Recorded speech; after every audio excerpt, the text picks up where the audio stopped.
Déployer des troupes. Non, je ne vais pas déployer des troupes nulle part. Si je le faisais, en tout cas, je ne vous le dirais pas. Mais nous ne déployons pas de troupes, nous ferons tout ce qui est nécessaire pour garder le prix de l'essence bas. Et malheureusement, on a dû faire cette petite expédition, mais c'était essentiel et je pense que la situation aurait pu être pire. Et lorsque cette petite excursion sera terminée, le monde sera plus sûr. La Première ministre est d'accord avec moi d'ailleurs. Elle pense que l'Iran, c'est terrible ce qu'ils ont fait. D'ailleurs, tous les autres pays sont d'accord. L'Iran est une vraie menace pour le monde, pour le Moyen-Orient et pour le monde.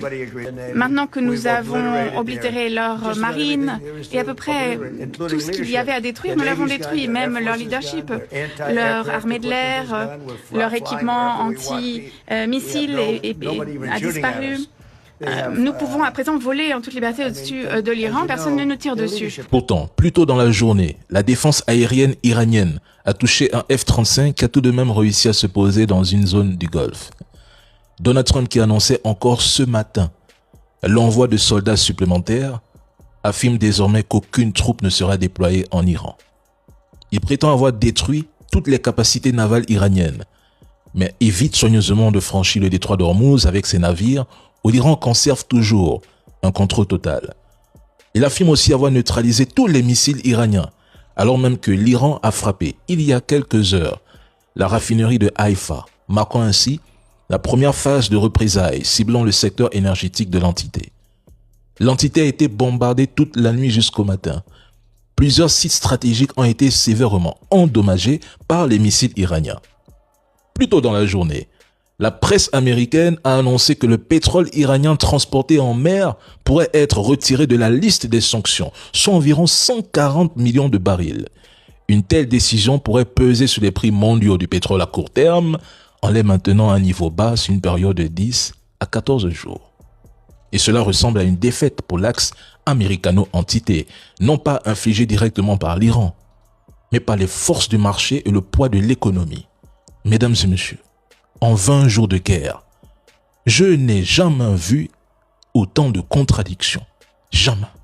Le Pentagone réclame plus de 200 milliards de dollars de budget pour poursuivre la guerre en Iran. Il veut augmenter de toute urgence la production d'armes critiques. Ils ont élaboré une série de mesures pour tenter de remédier rapidement à la pénurie de munitions au Pentagone et de relancer l'industrie de défense du pays. C'est surprenant de la part d'un pays dont les dirigeants prétendent avoir tout anéanti en Iran. Le coût de la guerre en Iran a rapidement augmenté, dépassant désormais 22 milliards de dollars en 20 jours. Ils savent qu'il s'agit d'une guerre qui coûte plus de 100 milliards de dollars par mois aux États-Unis. Les retombées économiques de la guerre d'agression menée par les États-Unis et l'entité frappent plus durement le reste du monde.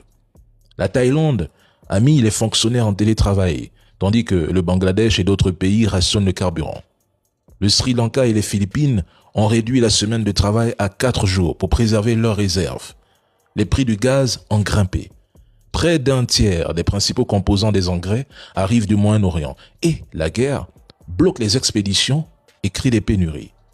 C'est une mauvaise nouvelle pour les agriculteurs américains, mais pire pour les pays comme le Soudan, la Tanzanie, le Sri Lanka, qui dépendent relativement davantage des approvisionnements en provenance du Moyen-Orient.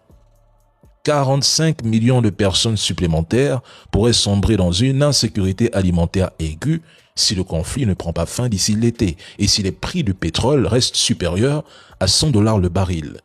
La roupie indienne a atteint mercredi dernier un niveau historiquement bas, faisant encore grimper le coût déjà plus élevé de l'énergie importée. En Europe, la situation de la région risque également de souffrir davantage de la guerre que celle de l'économie américaine. Agresser l'Iran provoque des dégâts considérables. Continuez à comparer la puissance américaine à celle de l'Iran. Ce sont vos finances, vos revenus qui en paieront le prix lourd.